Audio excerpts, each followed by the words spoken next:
Bienvenidos a un episodio más de Mata tu Gurú. Aquí Alejandra Llamas junto con Hanna Díaz vamos a ver de los principales libros de autoconocimiento qué nos funciona, qué no nos funciona, cómo hacemos todo este conocimiento práctico y cómo puede hoy cambiar tu vida. ¿Estás listo para matar al gurú? ¡Vamos!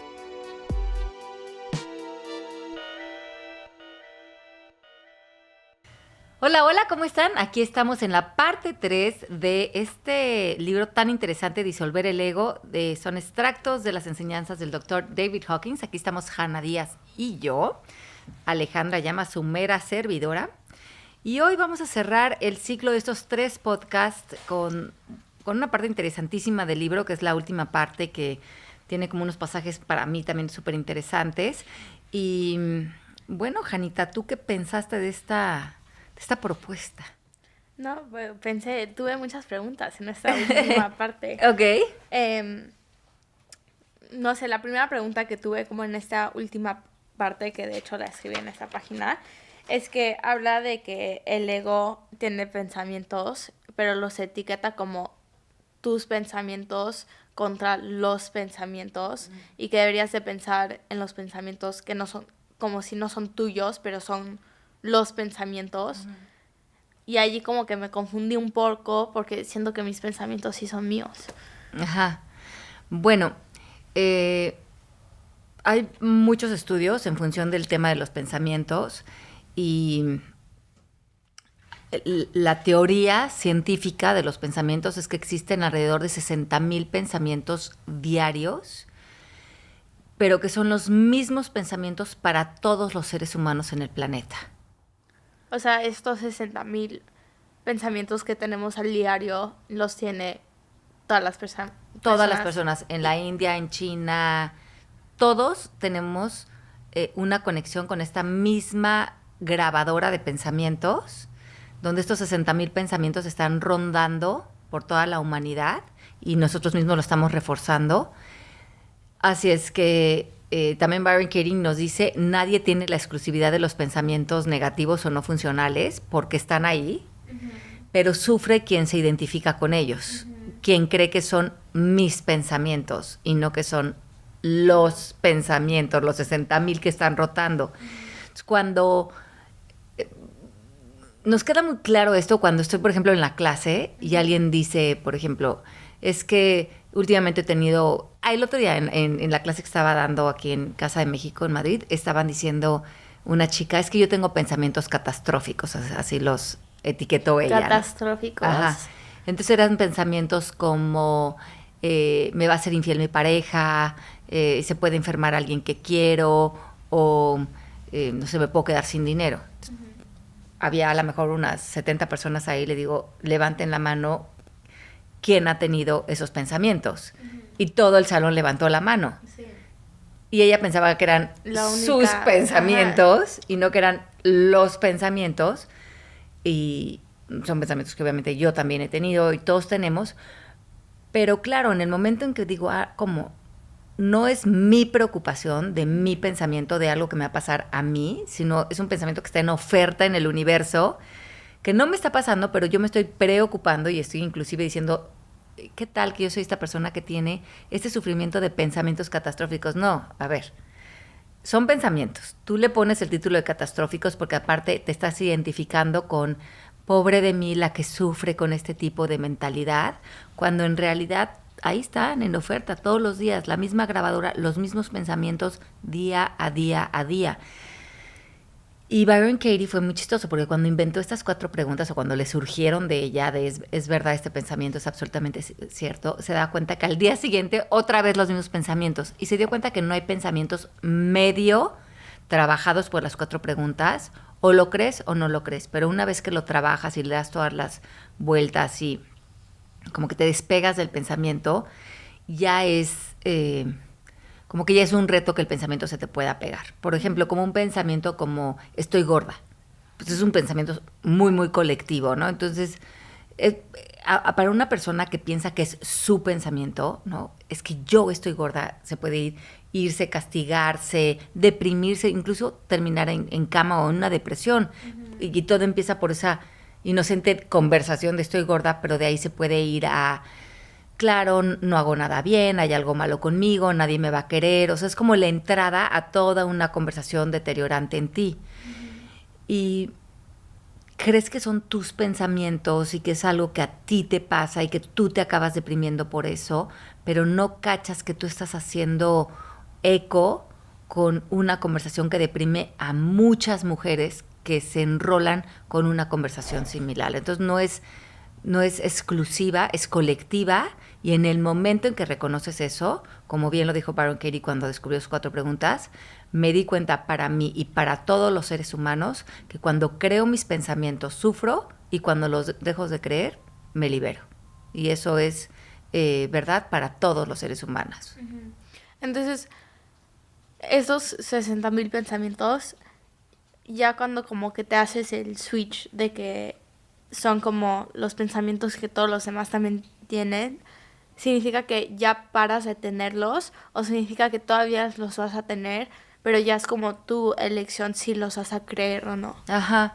Y hay una parte en este libro que justamente, recuerdas que le hacen a David Hawkins, le preguntan, ¿puedes parar la mente? Y él contesta que no, y que ni siquiera es necesario, porque una vez que no te identificas con estos pensamientos, a mí me puede llegar el pensamiento, estás gorda, y digo, sí, lo he tenido N 1500 veces a lo largo de mi vida, pero no es un pensamiento con el que me voy a identificar. Es un pensamiento que pasa, está en oferta, no, muchas gracias, ya sé a dónde me lleva, y no es en donde voy a poner mi atención en este momento, ¿no? No es ni lo que está pasando, ni a dónde ni a la conversación que me quiero meter. Y así miles de pensamientos que tienen que ver con la pareja, o con el dinero, o con los hijos.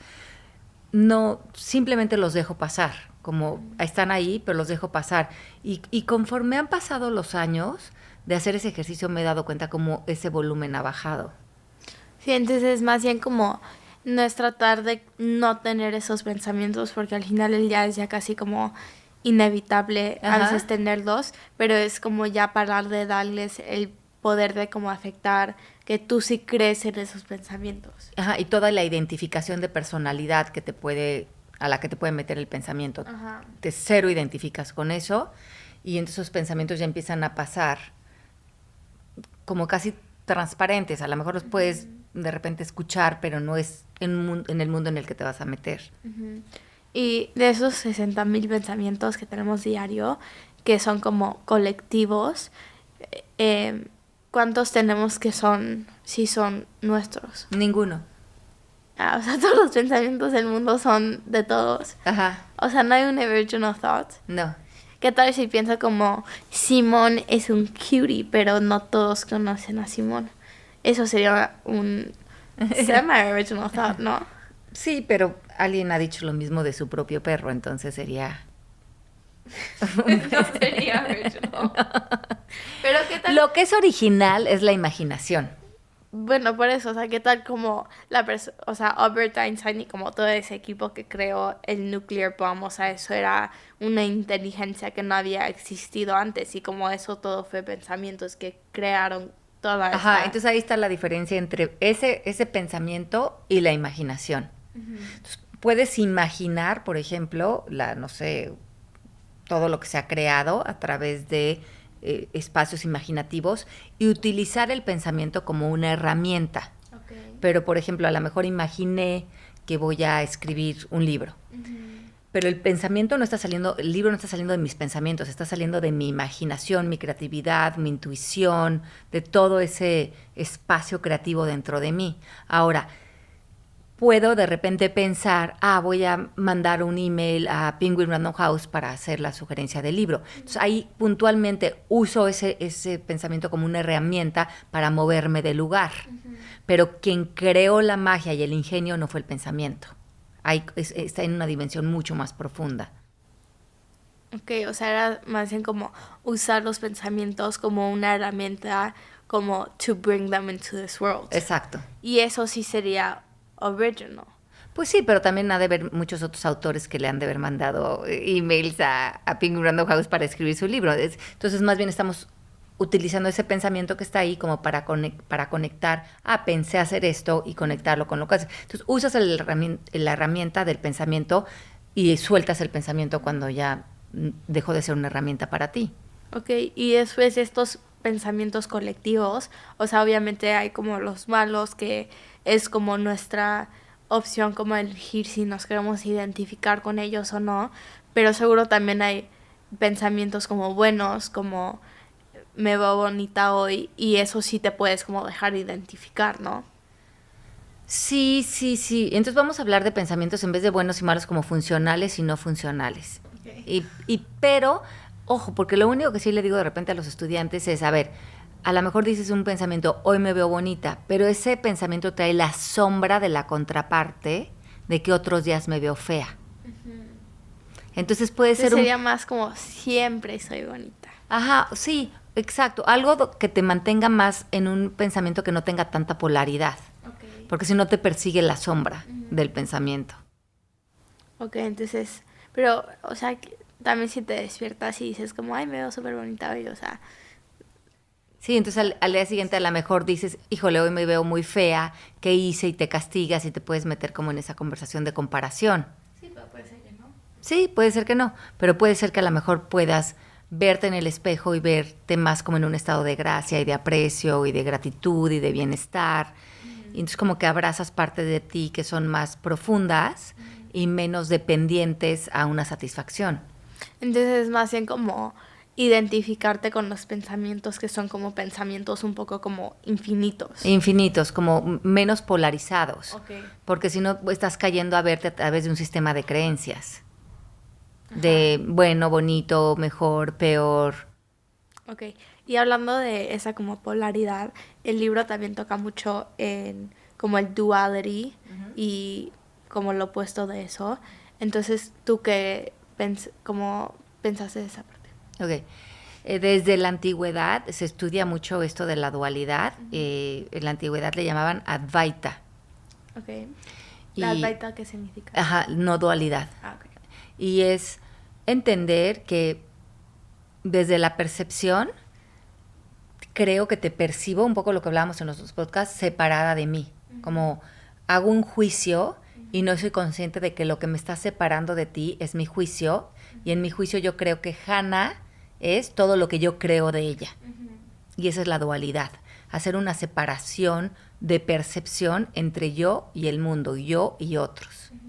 La unidad, vivir desde la unidad, es darme cuenta que tú no estás separada de mí, porque en realidad dependo de mi interior para relacionarme contigo.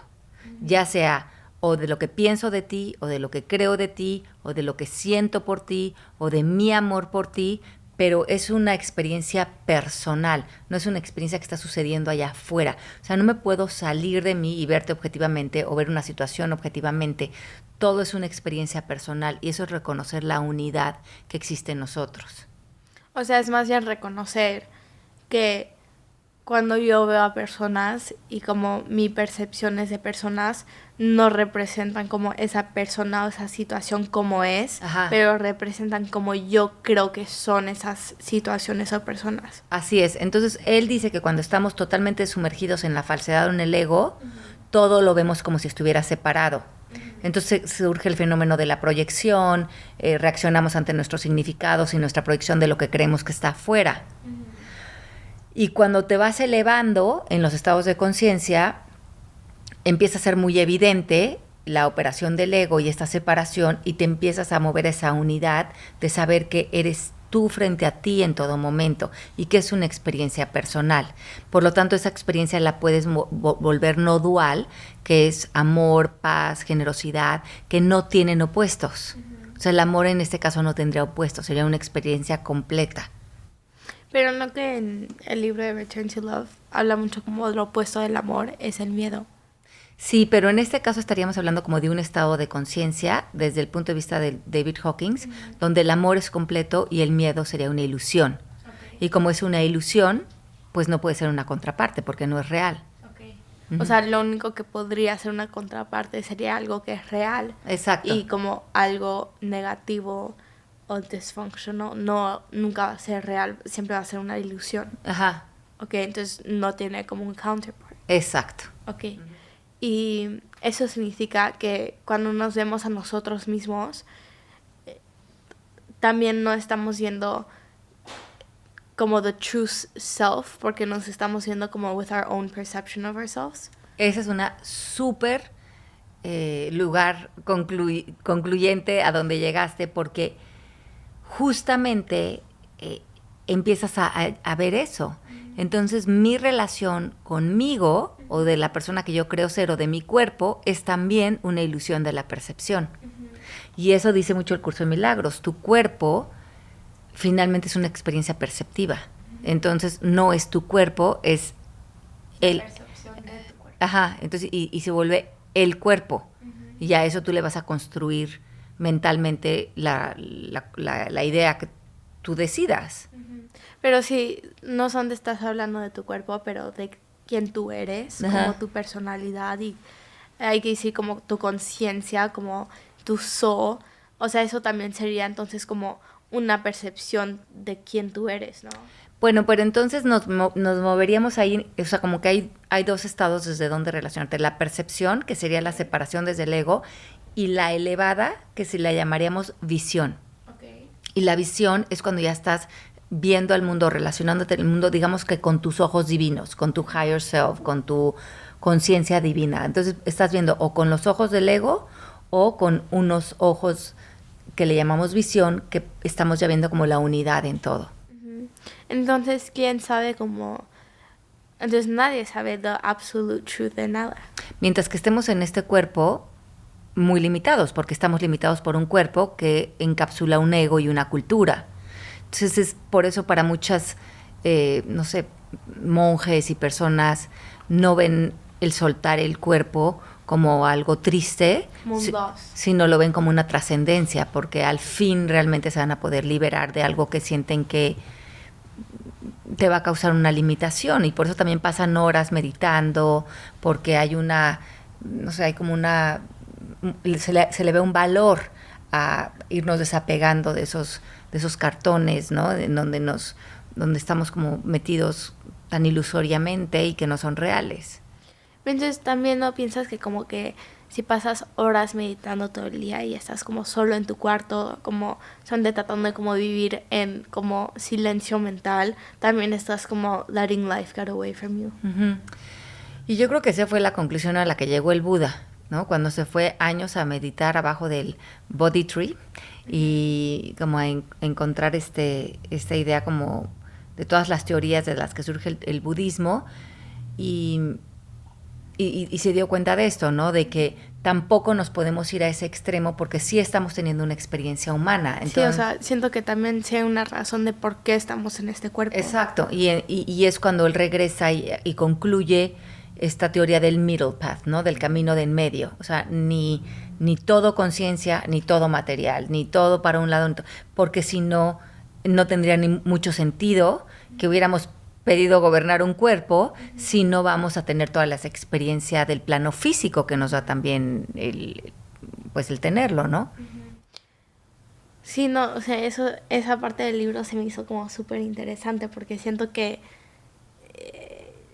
siempre como que pienso que, bueno, desde todos los libros como que mi manera de ver situaciones y personas y todo eso son correctas porque yo tengo como mi filtro de ver el mundo, pero como cambiar el switch de que puede ser que yo sí crea que lo que veo es como yo me alineo, pero no necesariamente es la verdad absoluta, porque nunca voy a poder ver la verdad absoluta de nada. Exacto.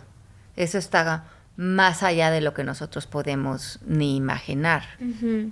Entonces, sabiendo eso, o sea, ¿cómo deberíamos de ver a otras personas? Pues yo creo que un poco lo que habíamos hablado en otros podcasts, ver como primeramente tratar de llegar hasta ese núcleo de inocencia de las personas y ser muchísimo más... hay una parte en estos últimos capítulos habla de volverte el testigo observador, ¿no? Uh-huh. Entonces, ser mucho más ese testigo observador que permite mucho más posturas y mucho más silencio dentro de las interacciones con otros, para, reconociendo que tenemos esta limitación, poder ser lo más generosos posibles con la mayor alternativas posibles de cómo me puedo relacionar con una persona o con determinada reto que estemos viviendo. Para hablar más como de esa parte que siento que toca el libro mucho de ser testigo observador, son de para explicar qué es ser un testigo y un observador en esa vida. Es como generar, como si desarrollaras este ojo que te observa y que observa la vida sin crear un apego inmediato, o sea, sin estar como totalmente pegado al plano de la forma o a lo material. Es abrir una dimensión en donde me veo hablando, donde me veo actuando, donde veo al otro actuando. Y ese testigo, ese silencio, ese espacio permite que haya conciencia, porque lo que significa la palabra conciencia en este tipo de trabajo simplemente es darte cuenta. Pero no te puedes dar cuenta de nada si no hay espacio, si estás completamente reactivo y creyendo que todo lo que piensas es verdad y pegado a todas tus conclusiones. Y este testigo observador es la posibilidad de generar este espacio para que intervenga la conciencia, para que se cree como una vasija donde puedas cocinar algo nuevo para relacionarte con el exterior aparente, pero que en realidad está cocinando algo nuevo en tu estado de conciencia.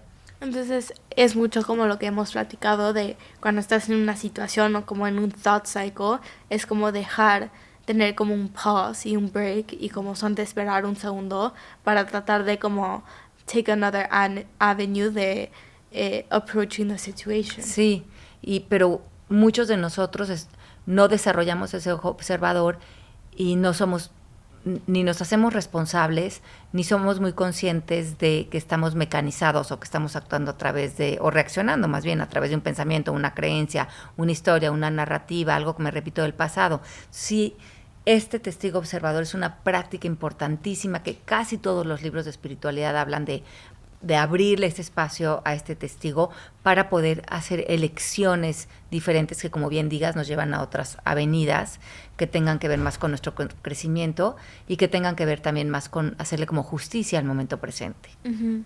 También en la última parte del libro habla de la iluminación. Uh-huh.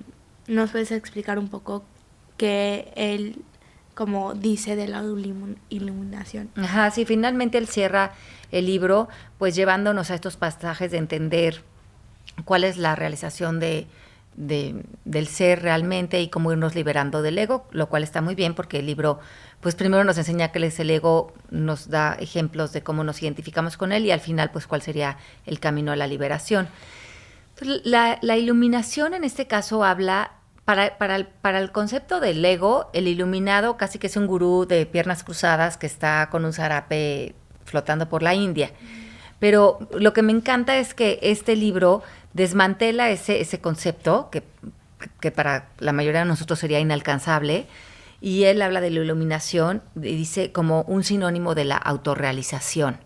Y entonces lo explica así: la iluminación es el estado no dualista, o sea, lo que hablamos hace ratito, que no está sostenido en un sistema de creencias de mejor, peor, me gusta, no me gusta, sino está en la unidad, está en amor o paz o generosidad, está en ese lugar que no tiene opuestos, que comienza a emerger en el nivel de conciencia denominado paz. Entonces, una vez que nosotros tocamos la paz en nuestro interior, estamos en la puerta de la iluminación. La iluminación no es una meta que se haya de conseguir, que esto es bien, bien importante, porque muchas personas están allá afuera como, yo estoy en una búsqueda espiritual para volverme un iluminado. No, la iluminación está presente para ti en todo momento, es cosa que conectes con ella, no es algo que tienes que ir a alcanzar a ningún lugar. El iluminado es cualquier persona caminando por la calle que esté en paz, es un iluminado, o sea, salirte como estos conceptos sofisticados. Y dice... es una condición que se manifiesta cuando se trasciende el ego-mente, o sea, cuando estamos salidos, o sea, fuera del miedo, estamos iluminados. Por eso Byron quería algo, hay una frase que me gusta que dice, la iluminación is just a thought away. Ajá. O sea, si no te crees el pensamiento, ahí estás. Y luego dice, la iluminación no es un fin en sí misma. Una vez más presentamos las palabras del Dr. David Hawkins diciendo: la iluminación es una realización progresiva y no representa un producto terminado ni un producto final, ni completa la evolución de las posibilidades espirituales. O sea, que no lo veas como una meta con un objetivo, sino lo veas como un reconocimiento. Entonces eso significa que en la tabla de conciencia, o sea, a veces dices que podemos cambiar entre la tabla de conciencia de hora a hora a veces, ¿no? O sea, a veces podemos estar como en paz y después algo pasa, una situación, y después estamos como en vergüenza o algo así. Eso también puede pasar con la iluminación, o sea, me puedo despertar en paz y estar iluminada, y después algo pasa en mi día y eso ya no estoy iluminada. O ser iluminada para David Hawkins es siempre estar en ese estado de paz. Esa se me hace una buenísima pregunta. A ver, David Hawkins dice que todos los seres humanos amanecemos todos los días en iluminación. Ese es como un regalo de nuestro estado de gracia, es así como lo nombran, ¿no? Entonces el estado de gracia es ese regalo de la vida, de estar en esa sensación de bienestar, donde como subir o bajar tu estado de conciencia tiene que ver con tu lenguaje, con tu narrativa, con lo que estás creyendo, con tus pensamientos. Ya te dije lo que es cuando estamos en vergüenza, estás en hay algo malo conmigo, no soy suficiente, te castigas, estás en culpa. Cuando estás en iluminación, la premisa del lenguaje es soy uno con el todo. O sea, estás fundido en ser consciente que eres la unidad misma y que en esta unidad misma también eres uno con Dios. Es que no hay tampoco esa separación. Entonces te puedes como abrazar toda tu parte divina, digamos. Y eso es algo que también menciona el libro, que es un reto para una persona soltar el ego cuando no reconoce que hay algo más grande que sí mismo. O sea, ya, como le quieras poner, energía, Dios, inteligencia, conciencia. Pero es que si no, no vas a soltar el ego si no sientes que hay este lugar en donde reposar.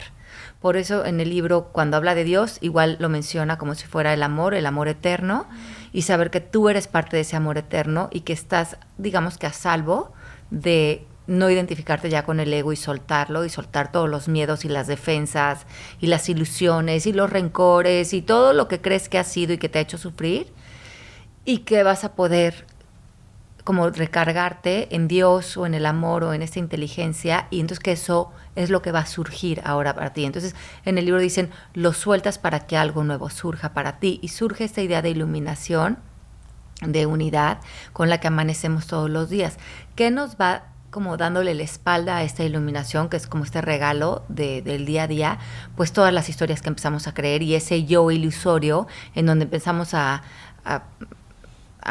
meternos, ¿no? De lo que creo necesitar, con lo que estoy peleada, los rencores que tengo, las peleas mentales en las que estoy. Y una vez que me vuelvo a meter en ese cuento de identidad, pues cada vez me voy bajando más en la tabla hasta llegar a vergüenza o tabla o anhelo o sufrimiento, y como que la iluminación quedará como en un olvido. Pero acuérdate que para el ego eso es lo que quiere, porque si te quedas sin iluminación, el ego desaparece. Y como el ego, como cualquier conversación, tiene su campo de energía, como cualquier campo de energía, tiene un grado de querer sobrevivir. Entonces va a quererte darte todas las artimañas del autoengaño para que no veas que la iluminación es un regalo para ti todos los días y que te podrías quedar ahí. Entonces, como para David Hawkins, una parte de ser iluminado sería también creer que hay como este higher power o higher energy, o como esta como algo que nos conecta a todos. Sí, claro, y yo creo que aquí, mira, al principio de este capítulo, les voy a dar una leidita aquí, bueno, que algunos de ustedes lo han de estar leyendo ya con nosotros, pero me parece súper interesante cómo lo plantea. Aquí está, devoción a Dios y a la verdad. Y lo que pone aquí dice, el camino devocional, o sea, como a esta idea de Dios, requiere que el aspirante entregue todas las tendencias del yo a eso que es mayor, que él, en sus palabras, es a la verdad de la divinidad misma. Entonces su manera de ser se convierte en amor a la verdad, o sea, la verdad como un estado de conciencia, y a Dios. Y está dispuesto a soltar y a vencer cualquier cosa que impida la experiencia de ese amor. O sea, que estarías ya dispuesto a estar constantemente regresando ahí. a esa apertura fluye la gracia de Dios y es representada en este libro como el Espíritu Santo. Entonces aquí lo que dice que es esforzarse por conocer a Dios en sí mismo es algo prístino y la aspiración última para cualquier ser humano que quisiera como trascender el ego. Uh-huh. Entonces más bien como ver que todos estamos conectados como por esta como energía y hay unas personas que como que están aware y escogen estar como uno con esa energía y eso es como estar en paz y estar iluminada y después hay otras personas que son todavía parte de esa energía pero escogen no unirse como a ese interconnectedness. Uh-huh. Y yo creo que ahí en realidad ni siquiera eliges, porque ya en la elección hay conciencia. Okay. Yo creo que ahí estás tan dormido que estás por default, que ni sabes que tienes una alternativa. Okay. Estás totalmente dormido, no tienes las herramientas, estás en tu día a día, entonces estás robotizado y mecanizado por el ego. Uh-huh. Yo creo que ya cuando interviene la palabra elección, ya hay mucha conciencia para esa persona. Ok. Y entonces todo esto significa que, o sea, tienes que creer que hay como algo que nos conecta a todos y que nosotros ya tenemos como esa paz interior, iluminación dentro de nosotros. Así es. Pero es más bien elegir eso como todos los días cuando te despiertas y como mantener eso durante todos los días. Uh-huh. Y eso es ya cuando nos morimos, soltamos como este cuerpo que no es de nosotros uh-huh. y unirnos como en esta energía donde están como todas las energías. Uh-huh. Y con eso cerramos. El último episodio. Muy bien, nos unimos a todas las energías. Así es que nosotros nos unimos a todas sus energías. Escríbanos qué piensaron de este libro. También les vamos a invitar a nuestra clase que vamos a hacer por Zoom para que vayan juntando dudas, preguntas, comentarios y también maten al gurú con nosotros. También si algo no están de acuerdo con el libro o con lo que planteamos, díganos porque esto es un diálogo que queremos hacer con ustedes. Nos vemos en la próxima temporada donde ya les vamos a poner en nuestra página de Instagram Mata tu Gurú, síguenos. Está ahí toda la información de las clases, de qué estamos haciendo, autores de los libros que estamos entrevistando, pero también de la lectura de los próximos libros de esta nueva temporada que viene. ¿Verdad? Sí. Bye. Diles bye, darlings. Bye, darlings. Los queremos. Nos vemos la próxima. Qué gusto haber hecho esta season contigo. Sí. Y a ustedes. Gracias por acompañarnos.